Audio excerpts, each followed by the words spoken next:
नमस्कार दोस्तों, Indian money के यूट्यूब चैनल में एक बार फिर से आपका स्वागत है। मैं आपका दोस्त सीए सिद्धार्थ मेहरा। दोस्तों, कुछ दिनों पहले हमने डिस्कस किया था म्यूचुअल फंड खरीदते समय हमें किन बातों का ध्यान रखना चाहिए। हमने कुछ पॉइंट्स कवर किए थे, क्या क्या एस्पेक्ट्स होते हैं, क्या क्या पॉइंट्स होते हैं। जैसे अपना रिस्क प्रोफाइल जानना बहुत ज़रूरी है, उस हिसाब से आप इन्वेस्टमेंट करिए। आप अपने हिसाब से इंडिपेंडेंटली रिसर्च करिए हर एक म्यूचुअल फंड के बारे में, सिर्फ कहीं सुनी बातों पे मत जाइए। उस बेसिस पे ही आप अपने नतीजे पे पहुँचे कि आपको कौन सा म्यूचुअल फंड आपके लिए सूटेबल है, आपकी रिक्वायरमेंट क्या है, लॉन्ग टर्म चाहिए कि शॉर्ट टर्म के लिए हिसाब से चाहिए आपको। ये सारी बातों को देखते हुए आप अपना सही चुनाव करें।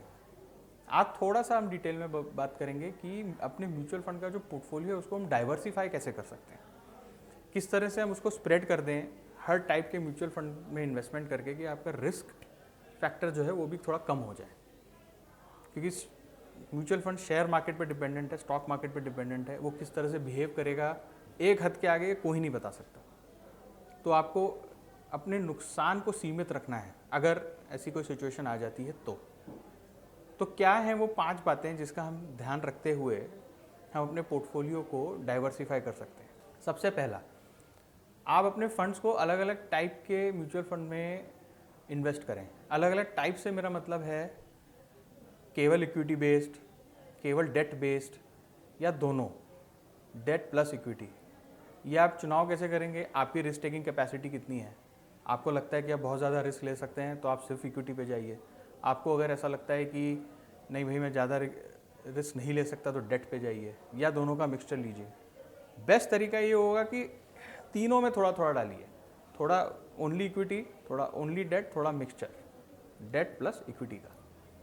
इससे जैसा कि मेरा थीम यही रहेगा, आपका रिस्क कैसे कम रहे, कम से कम रहे आपका रिस्क। दूसरा होता है अलग अलग टाइप की होल्डिंग्स, मतलब स्मॉल कैप फंड्स में डालूं, मिड कैप फंड्स में डालूं, लार्ज कैप फंड्स में डालूं, या इनके मिक्सचर में डालूं। Large and mid cap funds भी आते हैं। बहुत सारे जो एएमसीज होते हैं वो केवल ब्लू चिप स्टॉक्स में इन्वेस्ट करते हैं। बहुत सारे होते हैं एएमसीज जो सेंसेक्स 30 जो होते हैं सिर्फ उसमें इन्वेस्ट करते हैं, या निफ्टी 50 उसमें इन्वेस्ट करते हैं। कुछ लोग पर्टिकुलर टाइप के थीम बेस्ड स्टॉक्स में इन्वेस्ट करते हैं, जैसे सिर्फ रियल एस्टेट, सिर्फ फार्मा कंपनीज। आप अपने रिस्क प्रोफाइल के हिसाब से इसको स्प्रेड कर सकते हैं। आपकी रिस्क टेकिंग कैपेसिटी ज़्यादा है तो आप स्मॉल और मिड कैप का रेशियो थोड़ा ज़्यादा रखिए, या लार्ज का अगर कम है या मीडियम है तो लार्ज और मीडियम में ज़्यादा रखिए। थोड़ा आपको लगता है कि मुझे अगले 3-4 साल का हॉराइजन ऐसा है, आपके रिसर्च के हिसाब से या आपने और कहीं भी देखा होगा, पूरी जानकारी के हिसाब से आपको लगता है अगले 3-4 साल में कोई पर्टिकुलर सेक्टर जो है जो आपको अच्छे रिटर्न्स दे सकता है। साइक्लिकल होता है नेचर बिजनेस का। सो मान लीजिए सीमेंट कंपनीज हुई, या फिर फार्मा कंपनीज हुई, या फिर आईटी कंपनीज हुई, या फिर रियल एस्टेट कंपनीज हुई। इस टाइप के आप अपने स्टॉक पोर्टफोलियो को आप स्प्लिट कर सकते हैं, डिवाइड कर सकते हैं। थीम अगेन वही, अगर आपका रिस्क प्रोफाइल आपको बहुत एग्रेसिव है तो स्मॉल में आप रेशियो थोड़ा हाई रख सकते हो। तीसरा है किसी एक एएमसी पे आप सीमित न रहें। एएमसी मतलब एसेट मैनेजमेंट कंपनीज। बेसिकली ये वो म्यूचुअल फंड कंपनीज होती हैं जो आपसे पैसा लेके शेयर मार्केट के अलग अलग कंपनीज में उनके फिलॉसफी और थीम के हिसाब से इन्वेस्ट करते हैं। हर एक एएमसी का अलग अलग टाइप का इन्वेस्टमेंट होता है, उनकी अलग अलग रेटिंग होती है, उनकी अलग अलग फिलॉसफी होती है, सबकी अलग अलग टीम होती है इन्वेस्ट करने वाली। किसी का लार्ज कैप में परफॉर्मेंस बहुत अच्छा होगा, किसी का मिड कैप में परफॉर्मेंस बहुत अच्छा होगा, कोई डेट में अच्छा करता होगा, कोई मिक्स टाइप के होल्डिंग्स में ज़्यादा अच्छा करता होगा, कोई पर्टिकुलर सेक्टर में अच्छा करता होगा। तो आपको हर एक एएमसी से आपका जो भी बजट है, जितना अमाउंट आपकी कैपेसिटी के हिसाब से आप जो इन्वेस्ट कर सकते हैं, उसको आप सही तरीके से चुनाव करके इन्वेस्ट करिए अलग अलग एसेट मैनेजमेंट कंपनीज में। आपको एक ही जगह सीमित रहने की ज़रूरत नहीं है। और अब तो बाज़ार में कितने सारे हैं, कितने सारे बैंक्स हैं, जैसे एक्सिस बैंक हुआ, और कितने सारे डेडिकेटेड एसेट मैनेजमेंट कंपनीज हैं जैसे इन्वेस्को, मिराय, सारी लाइफ इंश्योरेंस कंपनीज हैं, Tata AIG, HDFC, Birla and so on. मतलब उसमें तो आपको सोचना ही नहीं है, चॉइस का कोई मतलब टेंशन ही नहीं है, चॉइस ही चॉइस है आपके पास। थोड़ा सा आपको रिसर्च करना है, थोड़ा सा अलग अलग टाइप के एसेट मैनेजमेंट कंपनीज में देखना है और उसमें से आपको चुनाव करना है। 3 पॉइंट्स हम अब तक कवर कर चुके हैं। चौथा, आपका टाइम होराइजन क्या रहेगा? शॉर्ट टर्म, मीडियम टर्म या लॉन्ग टर्म। फिर वही बात आ जाती है, आपकी रिक्वायरमेंट क्या है, आपको उस हिसाब से चुनाव करना है। मान लीजिए आपको अगले 1 साल में कुछ सामान खरीदना है, जैसे लैपटॉप खरीदना है या कोई महंगा फ़ोन खरीदना है, तो आप किसी शॉर्ट टर्म फंड में डालिए।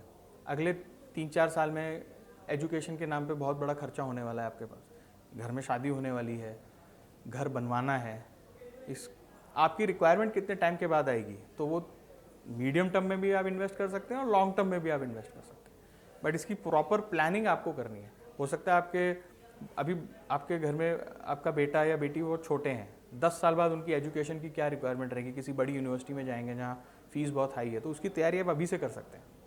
अभी से आप थोड़ा थोड़ा करके इन्वेस्ट करेंगे म्यूचुअल फंड में, तो जब आपको एक्चुअली जब उसकी ज़रूरत पड़ेगी अच्छे रिटर्न्स मिलेंगे आपको। तो वो प्लानिंग की सही टाइम का चुनाव, short term, medium term, long term, वो आपको सही तरीके से चेक करना है, जांचना है, उसके बाद ही आपको इन्वेस्टमेंट करना है।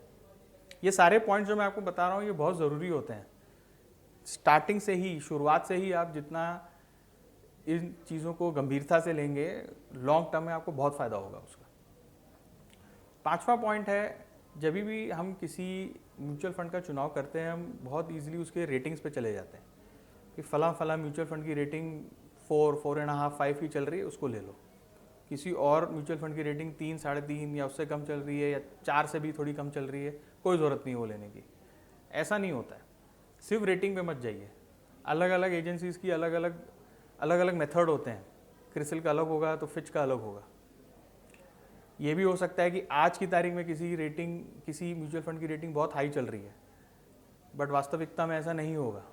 और उसका उल्टा भी हो सकता है, किसी म्यूचुअल फंड की रेटिंग लो चल रही है, बट एक्चुअली वो उतना बुरा भी नहीं होगा। ऐसा क्यों हो सकता है?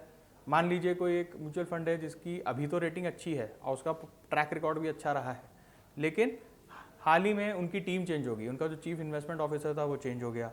उन्होंने या फिर उस पर्टिकुलर म्यूचुअल फंड ने जिन स्टॉक्स में इन्वेस्ट किया था उसमें से कुछ कंपनीज ऐसी हैं जो अब अच्छा परफॉर्म नहीं कर रही हैं। सो ये आपको आने वाले समय में थोड़ा चेक करना होगा कि अभी तो ठीक है, लेकिन आगे जब इन कंपनीज के रिजल्ट्स या इनकी न्यूज़ जब सामने आएगी या इनका परफॉर्मेंस ख़राब चलता गया, या जो नई टीम आई है इन्वेस्टमेंट की, उनके कुछ ऐसे डिसीजंस थे जो गलत पड़ गए, तो वो उस म्यूचुअल फंड का परफॉर्मेंस गिरा देंगे। अब इसके उल्टे, अभी तक तो एक कोई म्यूचुअल फंड था जिसकी रेटिंग ख़राब चल रही थी, 3, 3.5 या 4 से कम, तो आपको एक हिचक रहेगी कि भाई इस टाइप के म्यूचुअल फंड में मुझे इन्वेस्ट नहीं करना है। लेकिन अब अच्छी टीम आ गई है, ऐसी टीम आई है जो पहले ऐसे किसी म्यूचुअल फंड के लिए काम करती थी जहाँ पे परफॉर्मेंस बहुत अच्छा था, अब उनको इस नए म्यूचुअल फंड में लाया गया है। या फिर उनका इन्वेस्टमेंट्स कुछ ऐसे स्टॉक्स में पहले था जो अच्छा परफॉर्म नहीं कर रहे थे, अब उन्होंने अपने पोर्टफोलियो को थोड़ा सा चेंज किया है और ऐसी कंपनीज़ में डाला है जो बहुत ही मजबूत कंपनीज़ हैं, फाइनेंशियली बहुत ही मजबूत कंपनीज़ हैं और जिनका परफॉर्मेंस अच्छा है, और ये बहुत ही क्लियर है कि आने वाले दिनों में भी अच्छा रहेगा। तो आप ऐसी कंपनीज में भी इन्वेस्ट कर सकते हैं, इस टाइप की म्यूचुअल फंड्स में भी आप इन्वेस्ट कर सकते हैं। सो हमने 5 पॉइंट्स आज कवर किए। हमारी होल्डिंग किस टाइप की होनी चाहिए, हमें किस टाइप के फंड्स में इन्वेस्ट करना चाहिए, हमें अलग अलग टाइप के एसेट मैनेजमेंट कंपनीज पे ध्यान देना चाहिए, ना कि एक एसेट मैनेजमेंट कंपनी पे सीमित रहना चाहिए। हमारे गोल्स क्या हैं, उस हिसाब से हमारा टाइम होराइजन होना चाहिए हर एक इन्वेस्टमेंट का, और उस टाइम होराइजन के हिसाब से आपको अलग अलग म्यूचुअल फंड में इन्वेस्ट करना चाहिए। और थोड़ा रिसर्च, जैसे सिर्फ रेटिंग पे ना जाएं, अगर किसी म्यूचुअल फंड की कोई पर्टिकुलर टाइप की रेटिंग है तो वो क्यों है, उसके प्रॉस्पेक्ट्स क्या हैं, आगे जाके रेटिंग चेंज हो सकती है अच्छे में या बुरे में, आपको वो सब चीज़ का ध्यान देना है। हमारे फाइनेंशियल फ्रीडम ऐप में म्यूचुअल फंड के ऊपर करीब 2.5 घंटे का कोर्स है।